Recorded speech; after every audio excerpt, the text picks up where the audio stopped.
Hello, everybody. Uh, Most warm welcome to you all. So today we are in an episode of meeting a very special person who's actually a very good friend, a colleague, and a traveler in the journey together. So I would gladly like to invite Anthea Alexander, and we got to know and we had discussions also, and I was fascinated by her life. So even we call this like the journey and life of wise. We named it a woman, but actually a lady. So and I would very happily I would like to invite Anthea Alexander. Anthea, would you like to introduce yourself? I'll dig into your life and uh, see, because I think it's a marvelous journey and a huge healing process you have been going through, and it's very inspirational. That's why I wanted to invite you and listen to your story or your journey, actually. So, would you like to introduce yourself? I would love to introduce myself. So, greetings of peace and welcome, everyone. And thank you so much for the opportunity, Sanji. I'm very honored that you find my life fascinating. And thank you for the beautiful introduction. It really touches my heart. So, I'm Anthea Alexander. I live in Melbourne, Australia, and I work as a wellness coach. Um, I probably won't say too much more at this stage. We have a series of interview questions, so it will all come out as we have conversation, and I sincerely hope that it's of benefit to whoever may listen to it. So thank you very much for listening. Okay, so yeah, we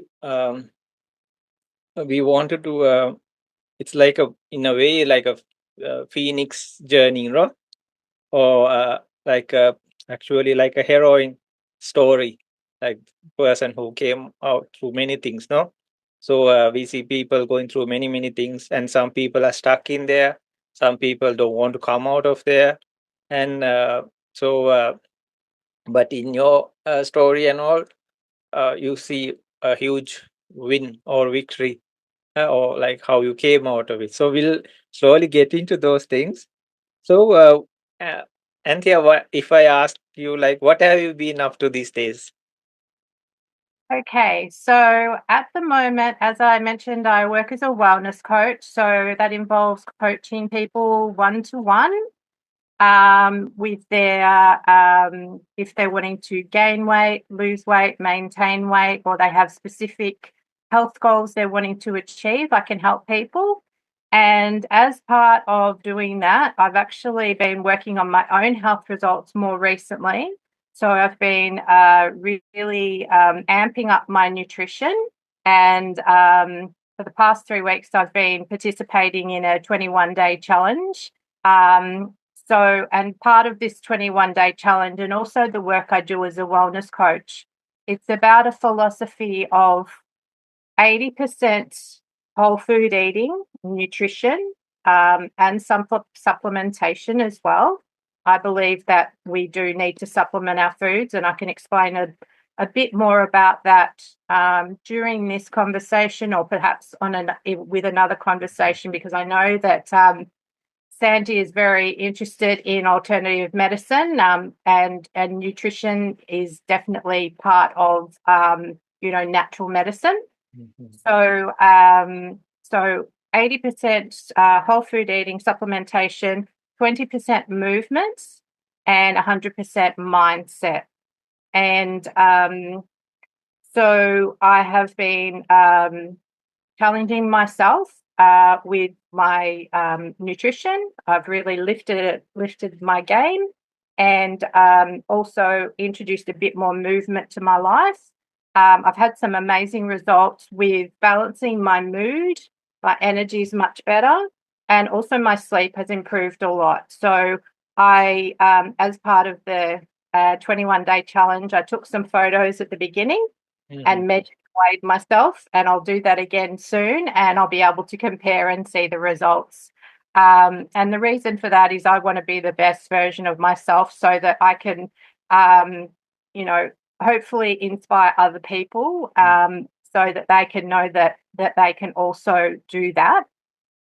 What else have I been up to? So basically, I host a meditation session on Monday evenings, and that's anybody is welcome to join me. Because as I was talking about before, the philosophy that I sort of work by is that 80% nutrition, 20% movement, 100% mindset, and that's where meditation comes in.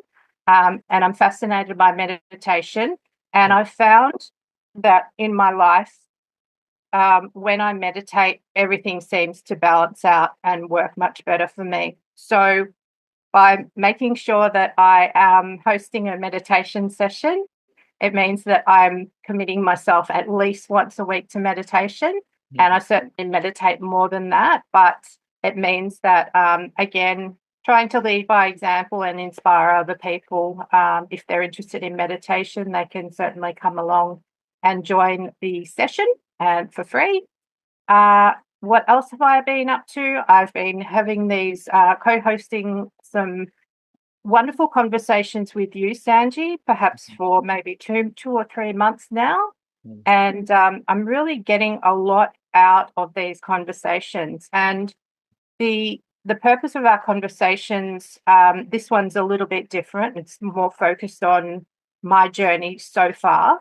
But the purpose of these conversations is about creating a space for people to come that's safe and sacred, where we can discuss anything that people want to discuss, and also to promote more wholesome material to be available on social media and, out in the world, because there's a lot of negativity, there's a lot of, questionable influences that we're all exposed to every day.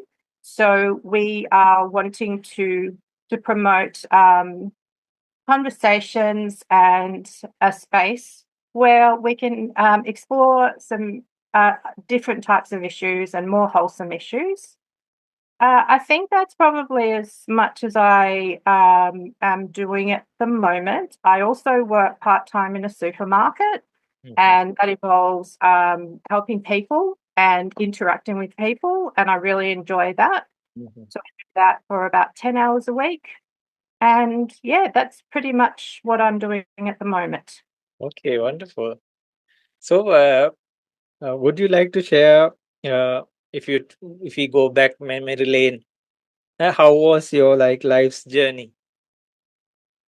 How was my life's journey? So my life's journey has been like this, up and down and up and down, and a lot of people's lives' journeys might have been like that as well. So basically, I was born in Melbourne in 1972, and I was born to my beautiful parents.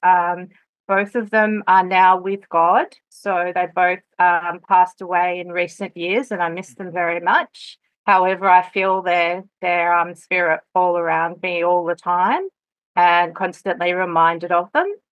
So basically, my mum was a nurse. She was a midwife, and she was an amazing example of someone who really just wanted to take care of everybody and very, very loving. She was a natural nurse.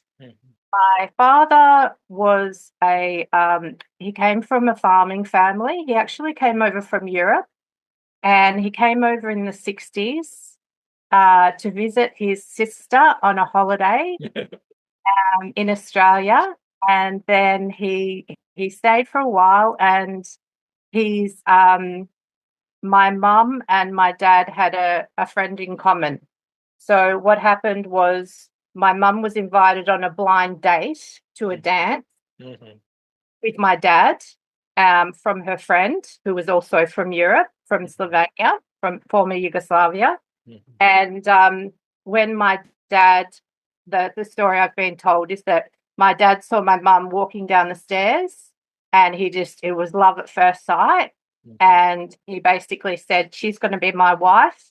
And then he never left Australia after that. He Okay. married my mum, and I have two sisters. So I'm the second of three girls. And basically, we grew up in the eastern suburbs of Melbourne. We always had pet animals. So we always had Mhm. dogs and cats and birds and guinea pigs and minded other people's animals. And I always loved animals, and I always loved gardens and plants, playing out in the garden.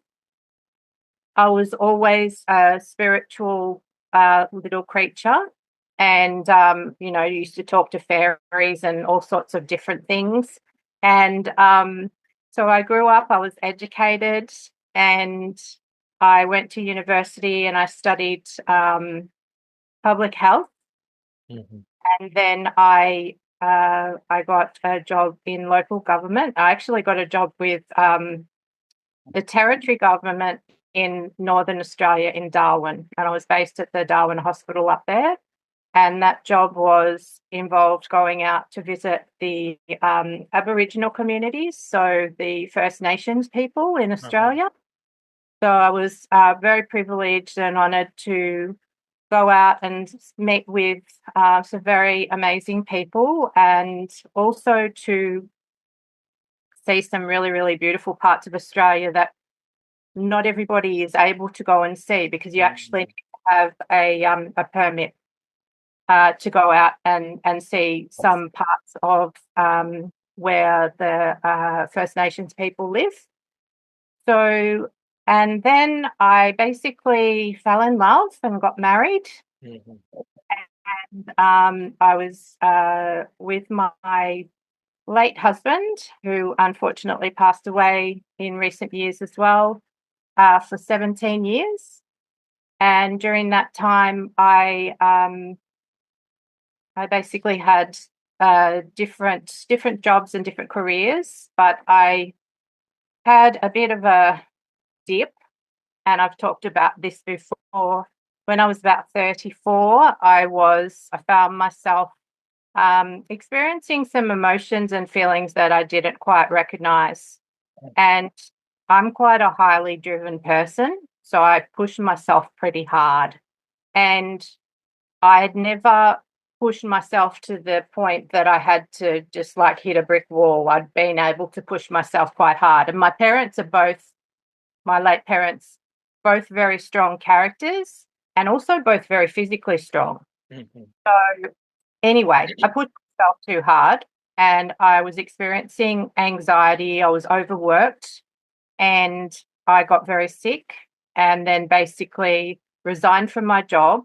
And I found that I I was diagnosed with chronic facial pain, which I still have, but I manage it, and basically had to stop. And yeah, so like I hit a brick wall, had to stop and think about what I wanted to do in the future, because what I was doing wasn't working for me. So Mhm. I needed to come up with some different ways forward and different solutions.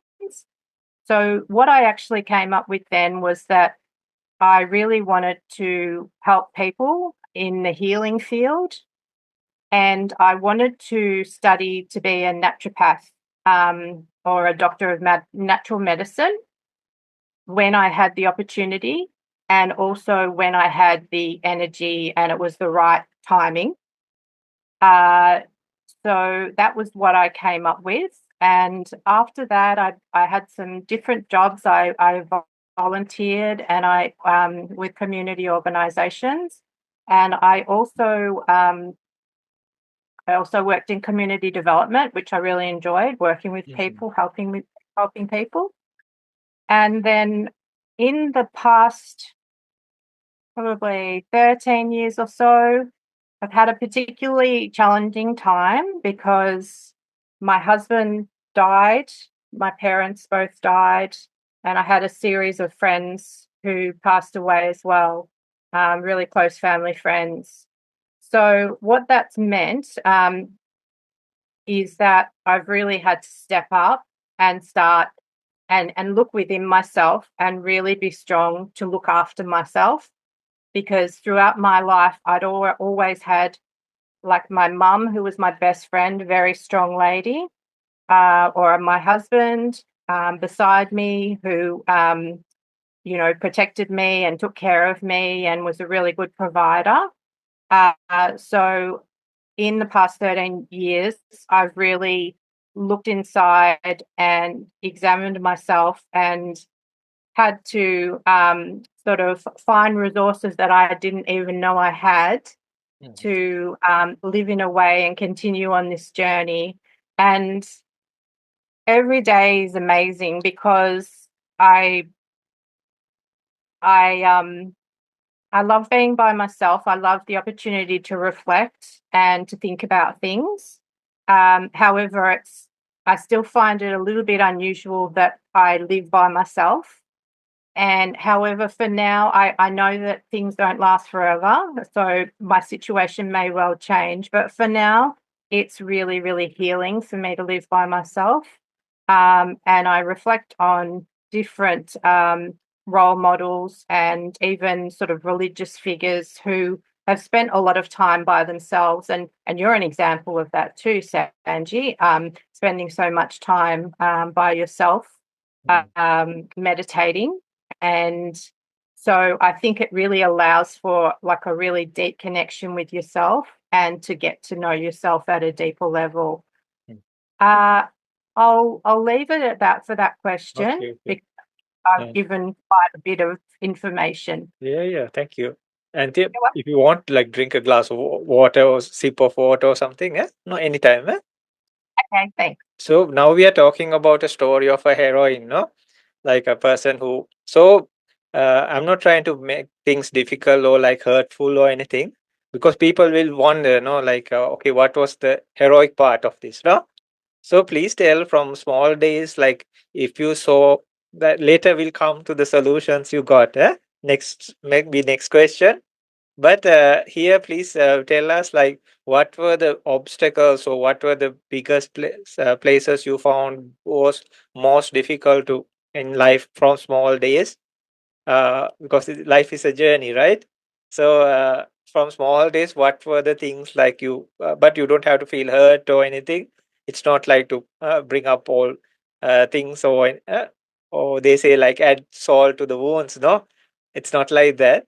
And what were the places you saw like very prominent like obstacles that came in front of you?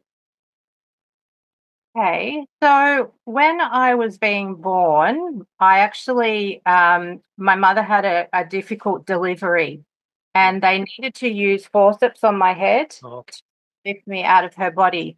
And I had some nerve damage to my spine.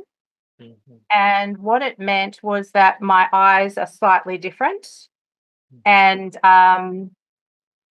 so from when I was about 10 days old, and I opened my eyes up to look at my mother, and my mother, being a nurse, picked up quite quickly that there was something going on with my eyes. And she found a good eye specialist, an eye doctor, and took me to the eye doctor. And basically, he said he diagnosed me with what's called a Horner's syndrome, Mhm. and it just means that my eyes are slightly different. My left eyelid is just slightly lower than the other, Mhm. um, and my pupils are different sizes. Mhm. So he said, just keep bringing Anthea back each year and we'll keep an eye on it. So I grew up going back to see the eye specialist every year. And however, when I was when I was a teenager, I was quite uh, self-conscious about it, and I was worried that people could see that difference, and Mhm. I felt like I wasn't like everybody else Mhm. because my face wasn't symmetrical. So that was when I was growing up. It's something that I've come to terms with now, and it doesn't really bother me anymore. And I've since learned that because I was told that my eyes were different colors, that one eye is blue and one eye is green. Mhm. And by studying my naturopathy degree, I learned that it's actually both my eyes are blue. It's just that I've got a bit of yellow in the one that looks green. So that was Yellow. something I Uh-huh. that is quite fascinating. And that yellow, it actually is related to my father, because the right side, in iridology, which I studied, natural medicine, Mhm. yellow in your eye it can be an indicator of hay fever. And my father had really, really bad hay fever. Mhm. So that's where my green eye comes from. Anyway, it was quite unusual because both my parents had brown eyes and both my sisters had brown eyes. So I came out with blue-green eyes. Now I know they're both blue. And I felt a little bit unusual, like a bit of a black sheep. Mhm. And sometimes people used to tease me about it a little bit. Did they bully you? Not really bullying, but my Uh, sister teased me a bit. uh-huh. Uh, and it was a sensitive point. Yeah, no. So when you just reminded me about something else that I did get bullied a little bit about, though, because my father came from Europe and my mother was Australian. When I was growing up and went to primary school, so that's the first level of school, Mm. uh, some of the kids used to tease me and they would call people that came from Europe Italian people and Greek people because we had a lot of new Australians they were called. Throughout the years, there have been different people who've immigrated to Australia from different cultures. Mhm. And so there's been Vietnamese people, Italian people, German people, Yugoslavian people, whole different range. But there was a nickname that people had for people who were sort of Italian Greek. They would call you a wog, Mhm. and it wasn't a very nice thing to call people. And I used to get called a wog because my dad was from Europe. Oh. And yeah, I found that quite hurtful. And there was a bit of bullying going on with older boys that used to do that. But yeah. Now, I wanted to also share that when I was 8, my father, yeah, so he'd grown up as a farmer. When he came to Australia, he actually worked as a roof plumber. So he used to go on building sites and he would do the like the construction on the very top of the buildings. Mhm. And he had an accident and fell quite a few levels and landed on like a steel girder and did a lot of damage to himself. Mhm. And as part of that, he got a traumatic brain injury. So that meant that he he was probably like a 13-year-old boy with his mentality, but he's in a big grown man's Mhm. body. But Uh-huh. his brain and his confidence was like probably a 13-year-old. So it was almost like my mother all of a sudden had 4 children. She had her Mhm. husband, became like another child. And so that was quite challenging growing up like that, but I didn't know anything else, that he was So my yeah, like at that time, it must have affected you all economically also, right? When father, no, very much so. very much. No? So what happened was my father didn't work for a while, and then he was able to get a job helping children cross the The road. street when they Uh-huh. were on the way to school. But my mother went from working part-time as a nurse, so she was working maybe, I think, 2 nights a week, Mhm. and then all of a sudden she was working 9 nights a fortnight. Mhm. And um and we had like friends and neighbors would make sure that we could get to and from school. And we all grew up very, very quickly because we had to step up and help our mother. So we would, do shopping for her. We'd learn how to cook and basically make sure that she was awake so she could get ready and go to work. And so it was yeah, I think it was a fast track childhood. So I think I grew up pretty quickly. Quickly. Yeah. Mm. Then how about the younger times, like when you were like a young adult and all? So when I was a young adult, I was pretty happy. So I enjoyed going to school and I enjoyed learning things. I had a bit of a challenge when I first went to university because I had been, my strengths were humanities type subjects like English, and I was good at languages, French, and I was good at writing. And when I came to the end of my high school education, I sat down with my mum because I wasn't quite sure what I wanted to study. And we looked with there was a big course guide and we looked at all the different courses and I suggested nursing and she said, unless you 500% want to become a nurse, Mm. don't do it because Okay. it's too hard. It's very, very hard work. So I took her advice and then I ended up applying for an applied science degree. And with the application, they didn't say that you had to have studied science or mathematics before. So I applied, and then the first year was very, very challenging because there were quite high level mathematics and chemistry, physics, and biology subjects. I struggled and I failed them. And that was challenging because I was generally quite good at school. Mhm. So what I did was I had a talk with the course coordinator and he gave me some really lovely advice. And he said, when you finish your degree, it won't matter if it takes an extra year. Mhm. So just go back and do the subjects again. And that's what I did. And I was able to successfully finish the degree, but it took me one more year to do it. Mm. Uh-huh. Uh, Often you have talked about your marriage time. So when did this happen? Okay, so it was just towards the end of my university studies, my initial university studies. So when I was 23, um, I used to go to social functions with my younger sister, Mhm. and she was involved in a gym, and she had a really good close group of friends. Mhm. And so I used to go to the social functions because they were lots of fun and because she was like my friend as well. She was like a buddy.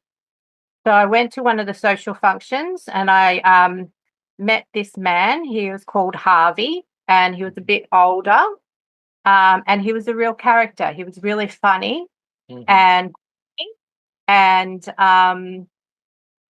so I'd met him a couple of times, and my younger sister had talked about him and said that he'd had a marriage in the past, it had broken up, so he was divorced, he was single, and that he was really funny and he was really kind. Mhm. So I already knew a bit about him, and then so I went along to another function, and then we got talking and we really hit it off with each other. We really enjoyed spending time with each other. And he gave me his phone number and said, please call me. Mhm. And I said, I will call you because you're a nice man. Mhm. So I called him the next day. And then basically we got to know each other and fell in love quite quickly and decided that we wanted to be in a serious relationship. So that happened quite quickly, and then so my marriage with him as well was like that too, like up and down because he experienced some grief and loss that really knocked him around as well. His brother died, and his sister died, Mhm. and he had a very traumatic childhood. And I didn't really understand the extent of it because he didn't really talk about it so much. Mhm. He also had a difficult experience with his daughter, who was had used drugs, abused drugs. And so these were some issues that really troubled him, but he didn't really talk to me so much about them. I knew they were there, but he didn't really open up, and some people don't. So he had a lot of pain. And then basically we had a good marriage, and what happened basically towards the end of our marriage, the sort of final years were he was diagnosed. He stopped working. First of all, he really loved working, and he worked in the construction industry, and he operated earth moving equipment, the really big, big equipment, and he loved that. He got to the age where he decided he was going to stop working. And when he stopped working, he had a medical checkup and had some tests, and found out that he had cancer. So we went to see the doctors, and they advised about surgery and radiation treatment, and it was a pretty scary time. And I tried to support him as well as I could. And basically, he survived his cancer and he was in remission. But during his cancer treatments, he decided that he would stop drinking alcohol. He wasn't a big drinker, but he did enjoy drinking. And I think that we've talked about this before, about people who numb themselves with different things. And I think he numbed himself with alcohol. So he didn't have to think about things that troubled him. So he stopped drinking. And I think that when he did that, he had to face the things that were troubling him, and he got depression. And I basically said to him, things are not right with you. You're not yourself. He was crying a lot. And he was just really unusual behavior, and withdrawing from friends and withdrawing from me, and very, very unusual behavior for him. And I said to him, you really need some help. But I don't think he could hear what I was saying. And finally, I said to him, look, I'm not feeling safe in our marriage anymore, because he was emotionally abusing me. I know it was because he had depression, but he couldn't see it, and I knew something had to change. So I said, I've got to go. I need to leave, and you really need to get help. And if you want to go and see a doctor, I'll come with you. And I'll also help you to, to organize your life and make sure that you're okay when we're not living together. And I still loved him very much, but something had to change. So he went and saw a doctor, and he started taking some antidepressant medication, and he was doing quite well for maybe about 10 months. And we were still friends, and we still saw each other, and I used to go and visit him in the top of the state where I live in Victoria. And I still really enjoyed his company. And then I was expecting to see, the last time I saw him, I was expecting him to meet him down in Australia, down in Melbourne, I should say. He was going to come and visit for a didgeridoo festival, which is the amazing, beautiful instruments that First Nations people play. And he played those. He could play. He learned how to play in the last year of his life, and I think it really helped him to deal with his that part of his life. So we were going to meet, and then unfortunately I received a phone call saying that he was gone. He wasn't alive anymore, and that he committed suicide, and I was just shattered into 1,000 pieces. So that's been the big obstacles Yes. that I've And dealt you with. told the passing away of your mother also, right? Yeah. Uh, Yeah. that was Passing also away a big one, no? passing away of my mother really, really affected me, and it still affects me, because she was my best friend. And I read something recently, and it really resonated with me. And it was something along the lines of grieving, and that when you have a best friend, for I had she was my best friend for Mhm. 46 years, and no one really prepares you, or nothing prepares you for the day when your best friend dies and you're by yourself. Yeah. So it's been a big, big learning curve for me since she died, because I could talk with her about anything. She was always there, always on the other side of the other end of the phone if I Mhm. wasn't necessarily with her physically. So it was, yeah, really, really tough. However, I look in the mirror and I know that I'm half of her. I've got half her Mhm. genes. And so she's actually lived like within my body, because half of me is her. Mhm. And yeah, so Mhm. yeah. Yeah, so now we see the bright side. So, yeah, it's great. No, you survived all these things. You came out of these things, and here you are helping many other people now. So, we'll take some random places.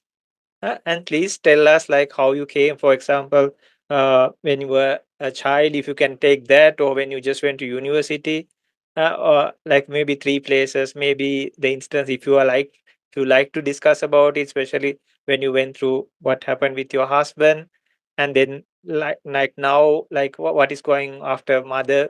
Uh, I would say she unified with God. So, can you please take like three random places of your liking, and which you really came out of, or you are coming, or like you really turn things around. Okay. So I'll talk about my mother's death. Uh, so basically, I feel like I'm still coming out of that situation. Mhm. However, and I think what happened, so my mother passed away in August of 2018. So it was just maybe 18 months or so before we had the COVID pandemic. Mhm.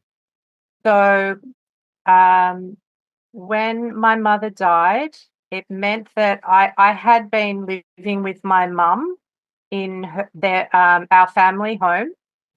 And so what happened was I needed to find another home Mhm. on a low income, so I wasn't earning a lot of money. I had been working as the primary carer for my mum, because she had lots and lots of appointments and health issues, that so she needed someone caring for her full time Mhm. to help her to live at home, and that's what she wanted. So that's what I had been doing for 4 years beforehand. Mhm. So when my mother passed away, she had been in hospital pretty much for about 8 months, different hospitals. And fortunately, we were able to get her home for about 2 weeks. And that was her Mhm. goal. She wanted to come back home.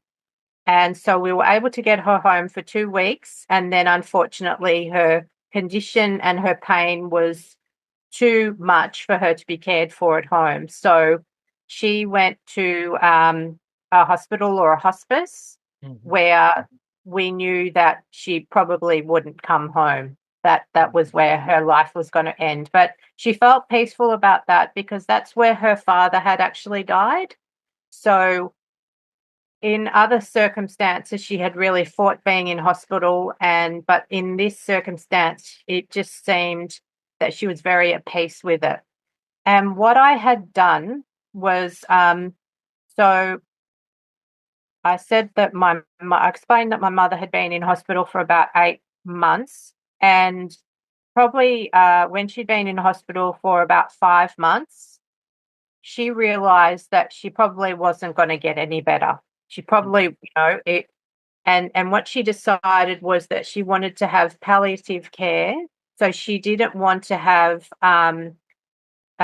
just say, for example, if she had a heart attack, she didn't want to be resuscitated Mhm.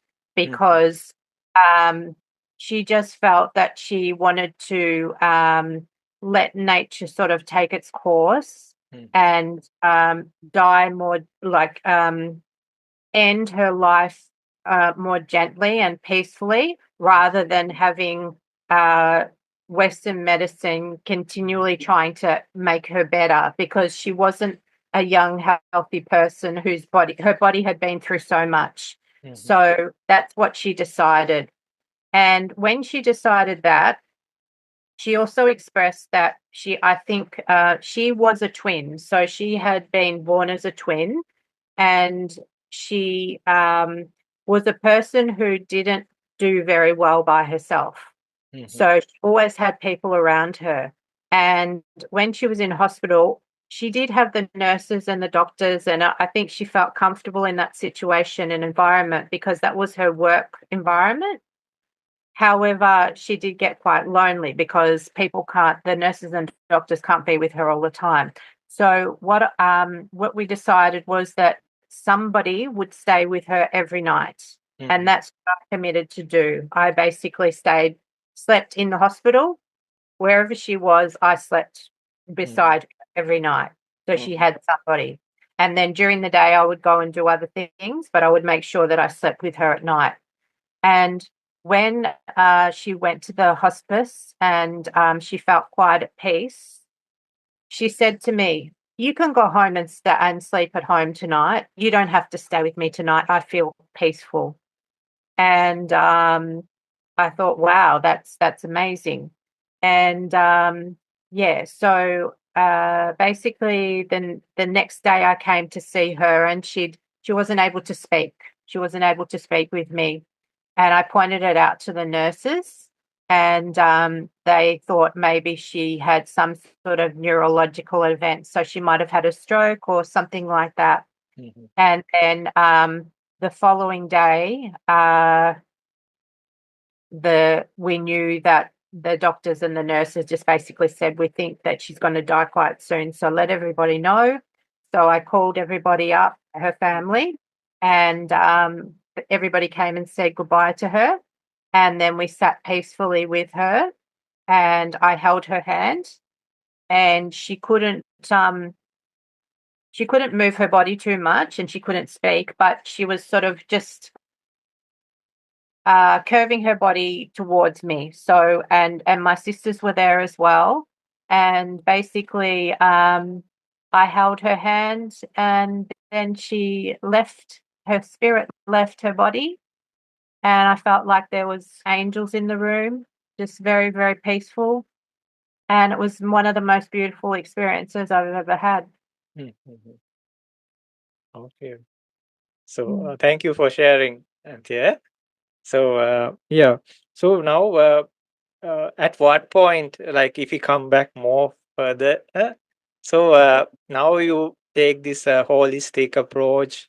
You were a nurse and you went through many things in life, no? Even work related, also things happen. And then in life, many things happen, no? So if somebody is really interested, they can contact you and then, no, like even. So I don't want to like dig more into those things for now. I think it's not so easy also to explain those things, no? But you can advise somebody, no? Hey, I tried this, or I did this, and I came out of it. Like, why don't you also try, no? So now let's go to another question, Anthea. So at what point, like, did you take a turn towards like the path you are on now? Okay, so the path I am on now has come about. It's sort of almost been like I've been on a path, like a physical path that you would walk along, Mm. and there's been some twists and turns in the physical path. So what I can say is that um, when, hmm, Yeah, it's sort of come about over a number of years. So I'd say probably the last maybe even 20 years. It's just gradually I've come to Mhm, this path.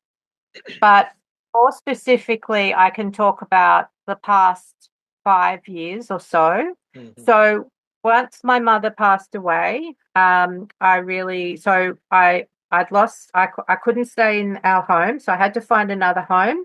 I had to find another job, and I had lost my best friend. So I was really very, very, very sad. mhm, And what happened was I was looking for work, and I went along to like a professional association evening, and mhm, I met this really lovely woman, and I talked to her about wanting to find work, and then she gave me her phone number and she said, "Please come and have lunch with me one day, and I would love to hear more about your story and what mhm, you want to do." And what I had wanted to do at that point in time was to uh, perhaps set up a retreat center. mhm, So I'd had a vision about being in a retreat center and helping people. So when I had lunch with this lady, I said to her, "This is what I feel I'm meant to be doing. I want to set up a retreat center, um, and potentially in Bali, Indonesia." uh-huh, She said she's very, very good with business and small business and people setting up as entrepreneurs.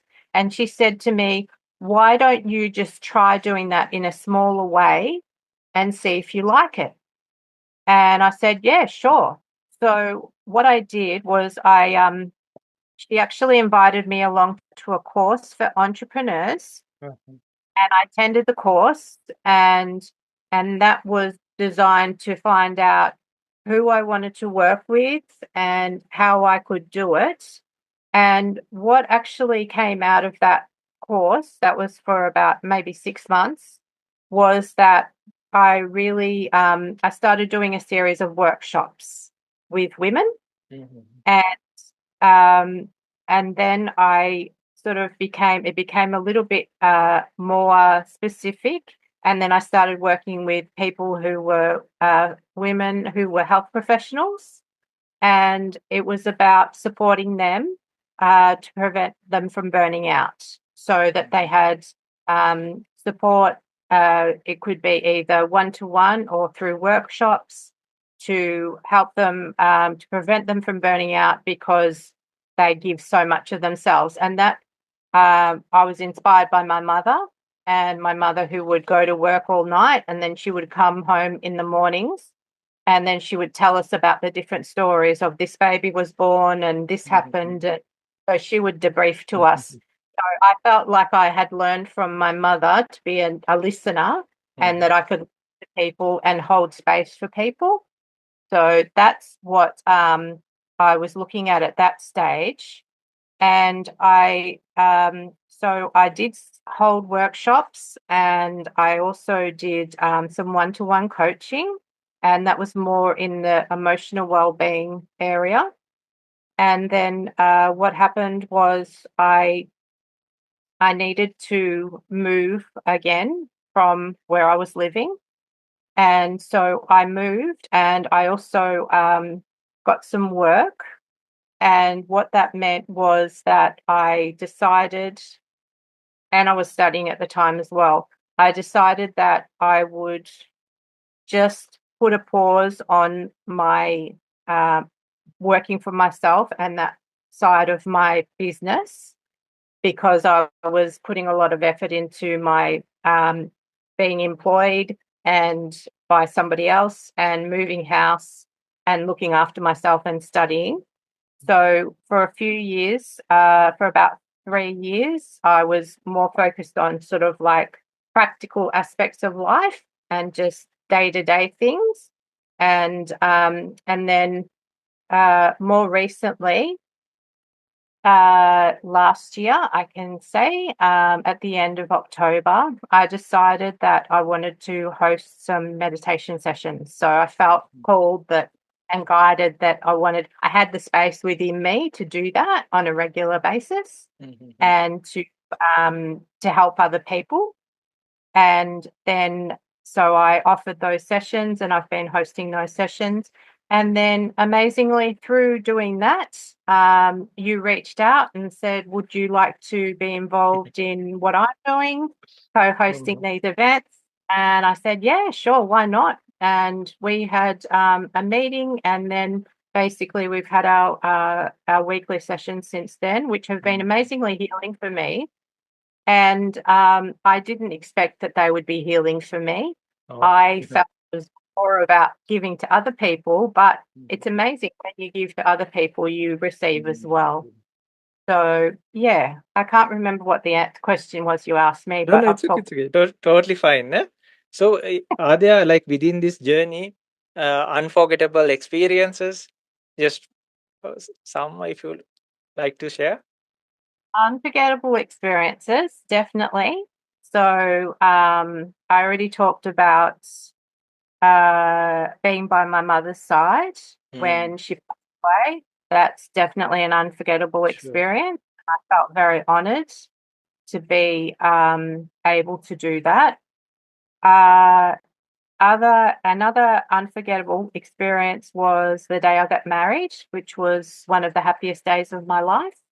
I was very surrounded by friends and family, and the sun was shining, and it was outside. It was in nature, and it just felt like a really beautiful celebration. And another day that is unforgettable is the day I decided that I was going to become a Muslim person. And I had been investigating and considering about whether I felt that I could do it justice if I was going to accept another faith. I wanted to make sure I could do it properly. And so I'd been talking with some Muslim women about it, and I'd joined a class, and the class was for like the little kids, sort of 5 to probably 10 years old. And so they'd invited me into the class because I was like that. I was like a, a youngster in my knowledge of Islam. And after the class, the teacher said to me, so what do you think? Do you think you'll become a Muslim? And I said, yes, I want to, but I want to make sure that my life is peaceful before I do it. And it was after my husband had committed suicide and things were quite turbulent. And there were some legal issues, and I was going to court. And basically the teacher said to me, well, we see things a little bit differently in Islam. And if you accept that Islam, your life will become more peaceful. That's what we believe. And I said, well, let's do it. And there were other witnesses in the room. And basically, I made a test. I testified that there's one God and that Muhammad is his prophet, his final messenger. And then they all cried, and that was an amazing day for me. And it was like the start of a new life.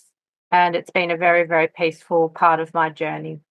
As a coach, any one or two like experience as a wellness coach, even one, if you like to share. Okay, so as a wellness coach, my first client was my mum. So Oh, my okay. my mum, and I'm very proud of that. And often, like our mums are so supportive. So that was amazing, and I was able to help her a lot through the beautiful products that I'm able to distribute as a wellness coach. Yeah, so I was honoured that my mother was my first customer, and so that was really amazing. And during her years that the final years of her life, was able to support her with the beautiful products that I distribute. And also, our family friend, I basically talked with her about the work that I was doing. She was very, very enthusiastic, and she said, I would love to try the products. Mhm. And then she was my customer for 9 years. Now, what do you think your situation is now? So my situation now is I feel like I'm at a crossroads of my Mhm. journey, and I feel that I have a definite purpose and a mission to make an impact on people's health.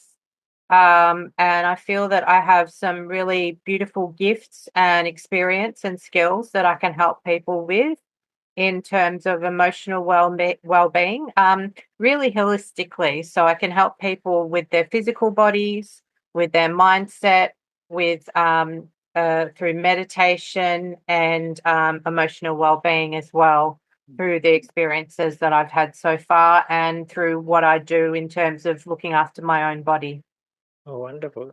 So, and Anthea, if I ask you, like, where do you want to take all this? Okay.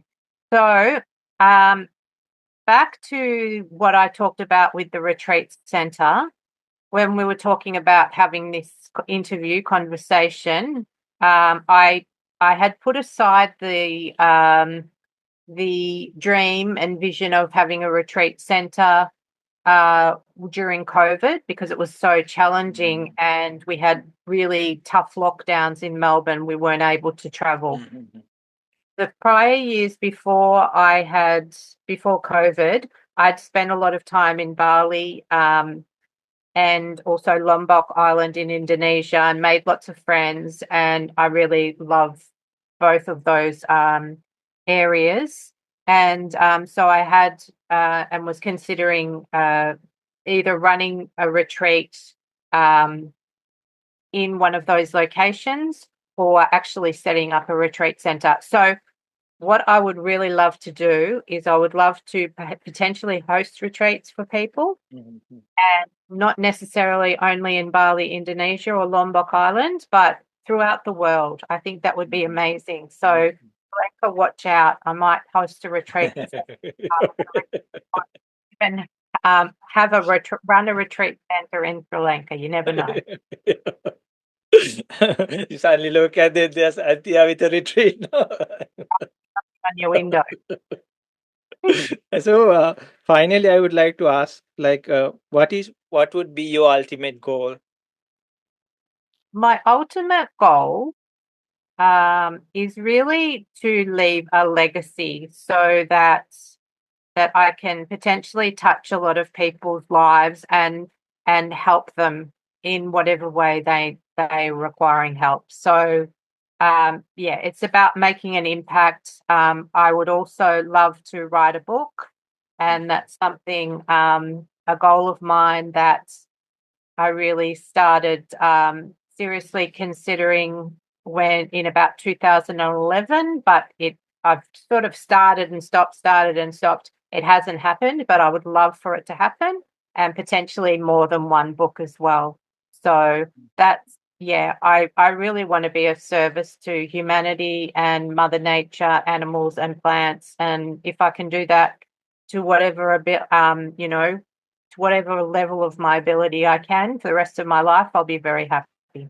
And talking about a book, when you were talking about the topic, I thought, like, why not this be a topic for a book? No, the journey and life of a wise woman. No, that would be perfect. No, or like one book, one of the books, right?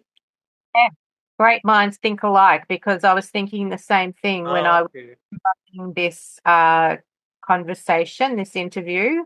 I was thinking, and by the way, Sanji picked that title, Life and Journey of a Wise Woman. I suggested, I think, The Life of a Wise Woman, but you came up with The Life Journey. So yes, I think it would make a great book title. And I also think that all the topics that we've been talking about during these past months, I could incorporate as chapters in the book, Mhm. potentially. Mhm. Or separate books even, right? Okay, then. Thank you so much. And what about your personal spiritual journey? Or if you would like to share about it, like, well, because some people they like to connect, be with God. No, like some people, it different with due respect to all. No, so some people like to be with God, some people with Brahman, some people wants to go to the heavens, and some people even enlightenment. What would it be for you? So my ultimate goal is to reach heaven, or Jannah is the Islamic, the Arabic word, I should say. So that's my ultimate goal. And as part of that, I would be very, very honored and um, immensely grateful if I could see God. So if I could be facing God and for him to be pleased with me, him or her, that would be the ultimate for me. Okay, then. So thank you so much, Anthea Alexander. So it was been a great pleasure, and these are like bits of your whole journey, you know. And thank you so much for being open and sharing with this, because I know, we try to feel like it's not a easy thing to go through all these things in life, and you came out of all these things. So definitely we'll put all your details in the post as well as the video, so hopefully if somebody needs, they can reach you, right? Oh, that There would are many be people who are going through these kind of situations in life. Some people just want to end it all, they go for other addictions, or they lose it. So even young children, no, many things, even elders for that matter, right? Even age doesn't matter, no. You could be at some place you thought everything was all right, then suddenly everything collapses, right? And then you feel lost. So we'll put all your details so they anybody can contact you through. So thank you so much, and we wish you the very best in achieving all these wonderful goals, and to be a part of it or even help as much as possible. And hope you have a wonderful journey, and maybe all be able to help everybody along the journey. So thank you again, and thank you for everybody for listening, and later who people who are even listening to this. Thank you so much, and have a wonderful day. Thank you so much, Sanji.